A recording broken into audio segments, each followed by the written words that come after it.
Hello दोस्तों, welcome to my YouTube channel SS official. एक बार फिर से मेरे यूट्यूब चैनल पे आप सभी का बहुत बहुत स्वागत है। हम लोग वर्णमाला के बारे में अध्ययन कर रहे थे, जिसमें स्वरों के बारे में हम लोगों ने देखा था कितने प्रकार के स्वर होते हैं और उनका उच्चारण स्थान क्या क्या होता है। तो मूलतः हमको 11 स्वर मिले थे। फिर हमने लास्ट क्लास देखी थी व्यंजनों के ऊपर में कि व्यंजनों के कितने प्रकार होते हैं। आज हम लोग व्यंजनों का अध्ययन करेंगे। व्यंजन के अंदर कौन कौन से व्यंजन हैं जो मूलतः हमारी परीक्षा के दृष्टिकोण से बहुत ही इंपॉर्टेंट होते हैं। तो सबसे पहले अगर व्यंजन के बारे में देखें तो हम कहेंगे इसकी परिभाषा के तौर पर वे वर्ण जो स्वरों की सहायता से बोले जाते हैं उन्हें व्यंजन कहते हैं।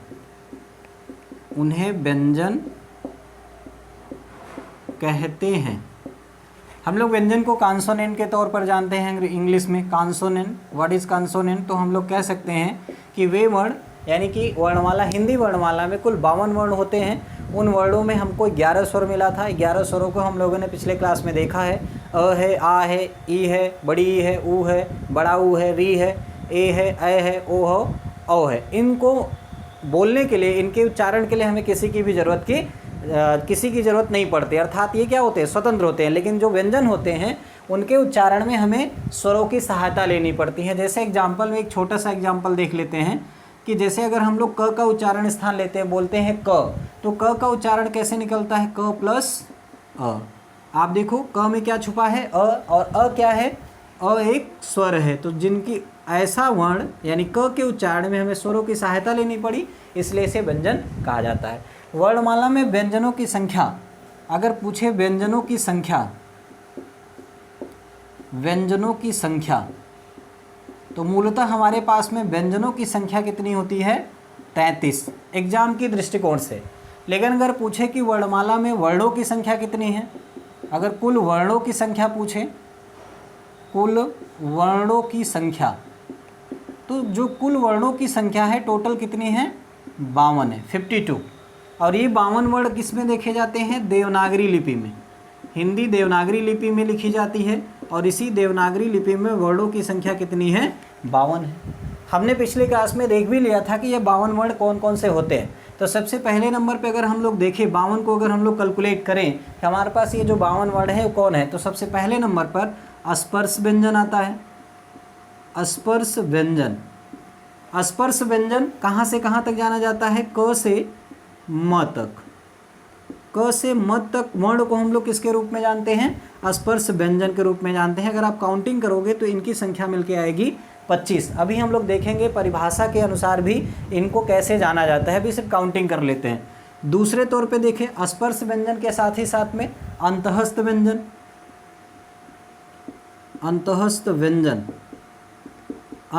व्यंजन की संख्या होती है। एग्जाम्पल में य, र, ल, व। संख्या के तौर पर लगभग क्या है? इतने, इनकी संख्या 4 है। तीसरे नंबर पर ऊष्म व्यंजन के उदाहरण अगर हम लोग देखें तो स, ख, स, ह। इनकी भी संख्या कितनी होती है? 4 होती है। आगे देखिए चौथे नंबर पे कौन है? चौथे नंबर का अगर देखें तो उच्छिप्त या द्विगुण व्यंजन के उदाहरण में किसको किसको जाना जाता है?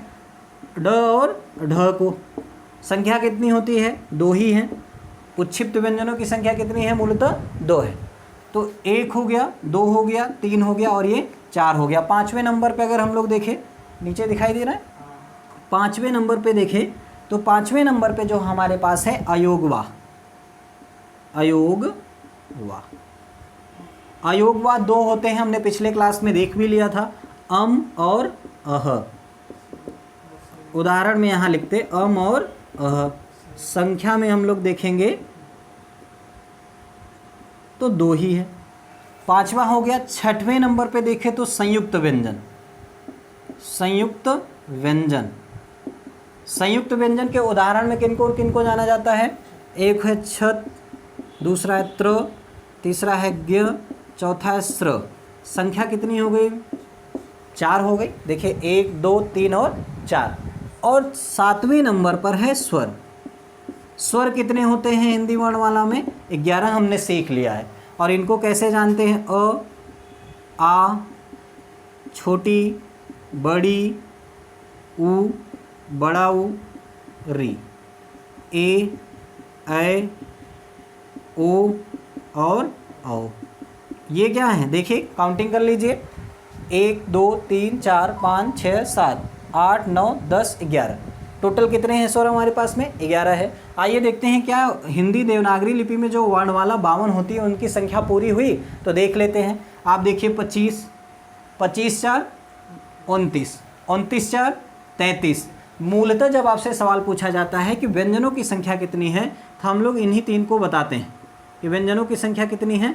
33। लेकिन क्या इन तीनों को ही व्यंजन कहा जाता है? ऐसा नहीं है। हम उसमें उच्छिप्त व्यंजन को भी व्यंजन कहते हैं, अयोगवाह को इसमें शामिल किया जाता है वर्डों के तौर पर जब हम लोग गिनती करते हैं। लेकिन संयुक्त व्यंजन क्या होता है? 4 के तौर पर जाना जाता है। जब अगर कभी आपसे पूछे कि किस कंडीशन में व्यंजनों की संख्या 35 होती है, तो 2 और मिला लो। क्या? उच्छिप्त को मिलाओ तो देखो कितना हो जाएगा? 33 2 कितना हो जाएगा? 35 हो गया। लेकिन अगर आपसे पूछे किस कंडीशन के अनुसार व्यंजनों की संख्या 39 होती है, तो 4 को इसको मिला लो। देखो 35 4 39 प्लस कर लो। तो टोटल अगर व्यंजनों की संख्या अगर हम लोग पढ़ाई के तौर पर देखते हैं तो हमारे पास होता है कितना? 39 होता है। लेकिन अगर आपसे सवाल पूछे कि मूलतः व्यंजनों की संख्या कितनी होती है हिंदी वर्णमाला में, तो सिर्फ और सिर्फ 33 होती है। और स्वरों की संख्या कितनी होती है? 11 होती है। तो चलिए आगे काउंटिंग कर लेते हैं। 25 4 29 4 33, 33 2 35, 35 2 37, 37 4 41 और 41 11। 41 और 11 अगर काउंटिंग करें तो कितने हो जाएंगे? टोटल 52। तो ये हमने तो देख लिया कि हमारे पास में हिंदी वर्णमाला में 52 वर्ण है। लेकिन अभी हम आगे क्लास में सीखेंगे कि स्पर्श व्यंजन कहते किसे हैं, ये 25 कौन कौन हैं, अंतःस्थ व्यंजन कहते किसे हैं, ये 4 कौन कौन से हैं, या इन चारों का डिवीजन कैसे होता है। फिर उसमें क्या है, इन्हें संघर्षी व्यंजन क्यों कहते हैं, क्योंकि उसमें व्यंजन को संघर्षी व्यंजन भी कहते हैं। साथ ही उच्छिप्त है, द्विगुण है, क्यों इन्हें उच्छिप्त कहा गया। अयोगवा हमने स्वर में पढ़ लिया था। अम और अह को अम अनुस्वार के तौर पर जाना जाता है, अह विसर्ग के तौर पर जाना जाता है। संयुक्त व्यंजन कैसे संयुक्त व्यंजन बन गए, क्यों इन्हें संयुक्त मतलब जुड़ा हुआ, तो क्यों ये संयुक्त व्यंजन बने। और 11 स्वरों की जानकारी हम पिछले वीडियो में देख चुके हैं। जिनके पास नहीं है वो हमारे YouTube channel Sanjeev sir official के प्लेलिस्ट हिंदी वीडियो में जाकर सारे वीडियो को देख सकते हैं। तो अब इन्हीं के बारे में अध्ययन करते हैं। तो सबसे पहले हम लोग क्लास में अध्ययन करते हैं स्पर्श व्यंजनों के बारे में कि स्पर्श व्यंजन की परिभाषा क्या है और इसके अंतर्गत कौन कौन से वर्ड आते हैं। तो इसको थोड़ा सा रब कर लेते हैं, फिर आगे बढ़ते हैं। चलिए, स्पर्श व्यंजन बहुत ही इम्पोर्टेंट है। हर एक एग्ज़ाम में जहाँ भी हिंदी का सिलेबस रखा जाता है वहाँ पे आपको स्पर्श व्यंजन से सवाल ज़रूर देखने को मिलता है, क्योंकि यहाँ से कभी कभी उच्चारण स्थान पूछ लेता है, कभी कभी वर्गों का स्थान पूछ लेता है, कौन कौन से वर्ग में कौन कौन से वर्ण शामिल हैं इसको पूछ लेता है। तो सबसे पहले हम लोग स्पर्श व्यंजन के बारे में पढ़ेंगे। स्पर्श व्यंजन, स्पर्श व्यंजन, स्पर्श व्यंजन कहते किसे हैं इसको थोड़ा सा देखेंगे। इसकी परिभाषा क्या है, जैसे अगर परिभाषा के तौर पर हम लोग देखें तो लिखेंगे जिन व्यंजनों के उच्चारण में, व्यंजनों के उच्चारण में हवा फेफड़े से होते हुए, फेफड़े से होते हुए मुख के किसी विशेष स्थान, किसी विशेष स्थान इट मीन्स यहाँ लिखेंगे कंठ, तालु, मूर्धा या दंत या ओष्ठ, ये हमारे मुख के अंदर विशेष स्थान है।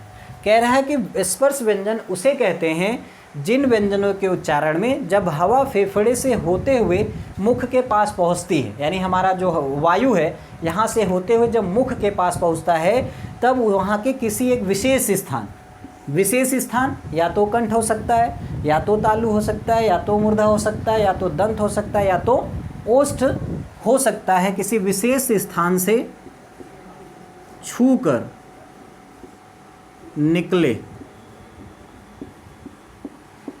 तो उसे स्पर्श व्यंजन कहते हैं। स्पर्श व्यंजन कहते हैं। ये तो रही इसकी मूल परिभाषा। यानी स्पर्श व्यंजन कैसे हम लोग सीख पाएंगे, ये पांचों स्थानों के उच्चारण स्थान को अगर सीख लेते हैं तो हम जानकारी कर लेंगे कि स्पर्श व्यंजन किसे और क्यों कहा जाता है। अब देखते हैं थोड़ी विशेषता। स्पर्श व्यंजन से एक बहुत ही महत्वपूर्ण सवाल बनता है, स्पर्श व्यंजन को वर्गीय व्यंजन भी कहते हैं। क्या कहते हैं भैया? वर्गीय व्यंजन। वर्गीय व्यंजन क्यों कहते हैं? क्योंकि आगे हम लोग चार्ट में देखेंगे कि ये स्पर्श व्यंजन एक वर्ग का निर्माण करते हैं। अगर संख्या के तौर पर देखें, स्पर्शी व्यंजनों की संख्या लगभग 25 होती है। कितनी होती है? 25 होती है। आप आगे देखते हैं कि ये 25 कौन कौन से होते हैं। और क्या इंपॉर्टेंट इनसे बन सकता है कि जो वर्गीय व्यंजन हैं इनमें कितने स्थान हैं जिनके उच्चारण का हम लोग प्रयोग करते हैं। तो लगभग स्पर्श व्यंजनों के उच्चारण में लिख सकते हैं स्पर्श व्यंजनों के उच्चारण स्थान। स्पर्श व्यंजनों के उच्चारण स्थान कितने होते हैं? लगभग 6 होते हैं। कितने होते हैं? 6 होते हैं। ये जो उच्चारण स्थान है ये 6 स्थानों से होकर निकलते हैं। कौन कौन सा होता है? तो सबसे पहले हमारे पास में क्या कौन कौन सा है? कंठ है। क्या है भैया? कंठ है। दूसरा क्या है? तालु है। तीसरा क्या है? मूर्धन्य है या मूर्धा कह सकते हैं, मूर्धा है। चौथा क्या है? दंत है। और पांचवा क्या है? ओष्ठ। और एक कंठ है, तालु है, मूर्धा है, दंत है, ओष्ठ है, एक और होगा कंठ, तालु, मूर्धा, ओष्ठ। ओठ या ओष्ठ। यानी मूलतः सबसे पहले नंबर पे अगर हम देखें तो कंठ आता है और सबसे लास्ट नंबर पे देखें तो हमारे पास आता है वह कितनी होती है? 25 होती है। स्पर्श व्यंजनों के उच्चारण स्थान के बारे में देखें तो लगभग इनकी संख्या 6 नहीं होती है। इनकी लगभग संख्या कितनी होती है? 5 होती है। 5 कौन कौन सी होती हैं? हमने देखा कंठ होता है, ताल होता है, मूर्धा होता है, दंत होता है और ओष्ठ होता है। नीचे नहीं दिखाई दे रहा है तो यहाँ आप देख सकते हैं कंठ है, तालु है, मूर्धा है, दंत है और ओष्ठ है। यानी स्पर्श व्यंजनों के उच्चारण में लगभग 5 उच्चारण स्थान होते हैं। ये आपके सामने रहे। आइए देखते हैं आगे के इन पांचों वर्ग के अंदर, इन पांचों उच्चारण स्थान के अंदर कौन कौन से व्यंजनों को रखा जाता है। तो सबसे पहले इसको रफ कर लेते हैं, आप स्क्रीनशॉट कर लीजिए, फिर आगे बढ़ते हैं। चलिए हो गया होगा आपका। अब आगे बढ़ते हैं। स्पर्श व्यंजनों में ये जो 5 उच्चारण स्थान हैं इनके अंदर कौन कौन से वर्ण आते हैं इनको हम लोग सीखते हैं। याद रखिएगा जरूर, स्पर्श व्यंजन को वर्गीय व्यंजन कहा जाता है। संख्या 25 होती है और उच्चारण स्थान कितने होते हैं? 5 होते हैं। चलिए आगे।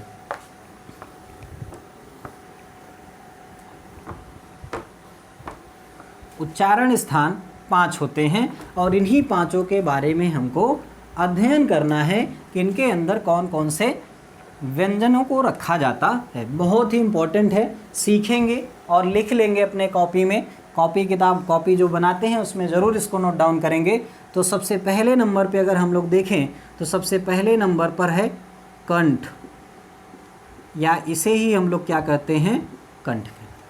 सॉरी, हेडिंग करके लिख लेते हैं। सबसे पहले यहाँ पे करते हैं उच्चारण स्थान। उच्चारण स्थान ये ज़्यादा बेटर रहेगा। उच्चारण स्थान होगा, फिर हमारे पास वर्ग होगा, वर्ग, और तीसरे नंबर पर व्यंजन होंगे, कौन कौन से व्यंजन इसमें शामिल हो। तो पहले तो ये सीखते हैं कि हमारे पास जो उच्चारण स्थान है उसमें पहले नंबर पे कौन आता है। पहले नंबर पर है कंठ। कंठ या इसे कंठ के नाम से जानते हुए, कंठ मतलब ऐसा व्यंजन जिनके उच्चारण में हमारा कंठ क्या करता है, काम करता है, वहाँ से हमको मेहनत लगाने की ज़रूरत पड़ती है। अब इसमें वर्ग क्या है, कंठ वर्ग में क वर्ग शामिल होता है, क वर्ग। अब क वर्ग के अंदर कितने व्यंजन होते हैं, 5 होते हैं। क्या क्या, क ख ग घ अंगा। तो यहाँ लिखेंगे व्यंजनों में क ख ग घ अंगा। तो क वर्ग में अगर पूछे कि कितने व्यंजन है, 5 है, और इन पांचों का उच्चारण स्थान क्या है, तो कंठ या कंठ के रूप में देखते हैं। दूसरे में तालव्य, तालव्य या तालु, तालव्य या तालु। तालु या तालव्य में कौन सा वर्ग शामिल होता है, च वर्ग शामिल होता है। और च वर्ग के अंदर भी कौन कौन से व्यंजन होते हैं या वर्ण होते हैं, च होता है, छ होता है, ज होता है, झ होता है और इयं, च छ ज झ इयं। आगे देखते हैं तीसरे नंबर पे कौन है। तीसरे नंबर पे हमारा आता है मूर्धा, मूर्धन्य या मूर्धा। इसमें कौन सा वर्ग शामिल होता है, ट वर्ग, ट वर्ग। अब अगर हम लोग परिभाषा के तौर पर देखें, थोड़ा सा सीखते हैं क्योंकि जानकारी तो कर ही लेते हैं। कंठ क्यों कहा जाता है, क्योंकि आप देखो जब क को बोलते हो तो आप कहाँ से बोलते हो, अपने कंठ से इसका उच्चारण करते हो। क हो गया, ख ग, तो आप देखो आपका कंठ काम कर रहा है। इसे तालव्य या तालु क्यों कहते हैं, क्योंकि हमारे मुख के अंदर जीभ जो होता है, जीभ का जब पिछला भाग, जब जीभ का पिछला भाग ऊपर वाले हिस्से को टच करता है, जैसे बोलिए च छ ज झ य। फिर मूर्धा को आ जाइए, ट वर्ग। ट वर्ग में भी 5 है, ट है, ठ सॉरी ट ठ ड ढ अड़। और ट ठ ड ढ अड़ को जब देखते हो तो जीभ का अगला जो भाग है वो ऊपर वाले मुंह के हिस्से को क्या करता है, टच करता है। इसीलिए इन्हें क्या कहते हैं, मूर्धा या मूर्धन्य के रूप में जानते हैं। और इनका उच्चारण स्थान क्या होता है, मूर्धन्य होता है। चौथे नंबर पे क्या है, दंत, या इसे दांत के रूप में भी देखते हैं।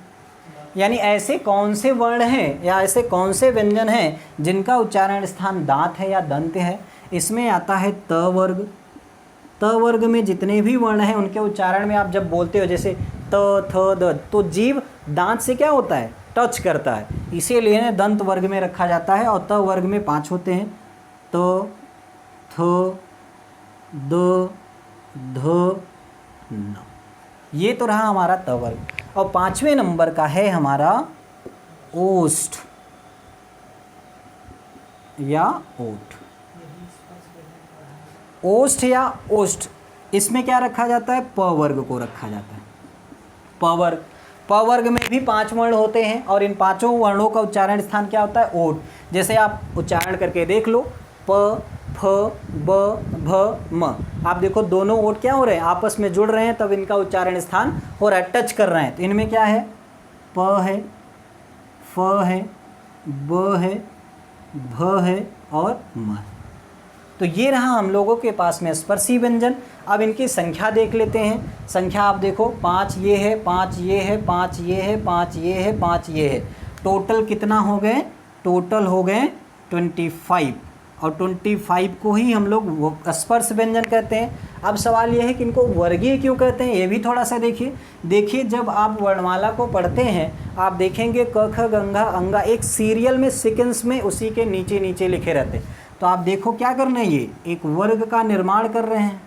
यानी क से लेकर म तक हम देखे थे कि क से लेकर म तक को क्या कहा जाता है, स्पर्श व्यंजन कहा जाता है। और इन्हीं क से म तक में एक वर्ग का निर्माण होता है, इसीलिए इन्हें वर्गीय व्यंजन कहते हैं। क्या कहते हैं, वर्गीय व्यंजन। संख्या 25 होती है और सारे के वर्ग है। अगर आपसे पूछे क वर्ग में कौन है तो ये हैं, प वर्ग में कौन है तो ये शामिल है। और इन सभी को 25 के तौर पर जाना जाता है अस्पर्श के रूप में, या आप अस्पर्शीय व्यंजन भी लिखो, वर्गीय व्यंजन या अस्पर्शीय व्यंजन। अब आप ये भी सीखते जाओ इनके उच्चारण स्थान कितने हैं। इनकी संख्या 25 है तो इनका उच्चारण स्थान भी 5 है। इसमें कितने वर्ग हैं, क वर्ग से लेकर प वर्ग तक 5 वर्ग मिलते हैं, संख्या 25 है। और भी चीज़ें शामिल हैं, आगे देखेंगे कि इनके अंदर क्या कंठ वर्ग में सिर्फ क वर्ग ही शामिल है, क्या और चीज़ें नहीं हैं, तो और चीज़ें भी शामिल हैं। और चीज़ें जो भी शामिल हैं उसको हम लोग नेक्स्ट क्लास में सीखेंगे कि कौन कौन से और वर्ण हैं जो कंठ वर्ग में हैं, जो ताल वर्ग में हैं, जो मूर्धा में हैं, जो ओष्ठ में हैं। बाकी और चीज़ों को सीखने के लिए क्लास से जुड़े रहिए और नेक्स्ट क्लास में हम आपसे मिलेंगे। और निश्चित ही आपका प्यार मिल रहा है चैनल को, आप चैनल को सब्सक्राइब करिए, लोगों से शेयर करिए, लाइक करिए और कमेंट करिए, जिससे हमारा मनोबल बढ़ता रहे और आपको वीडियो हम बनाते रहें, देते रहें। बहुत बहुत शुक्रिया, धन्यवाद।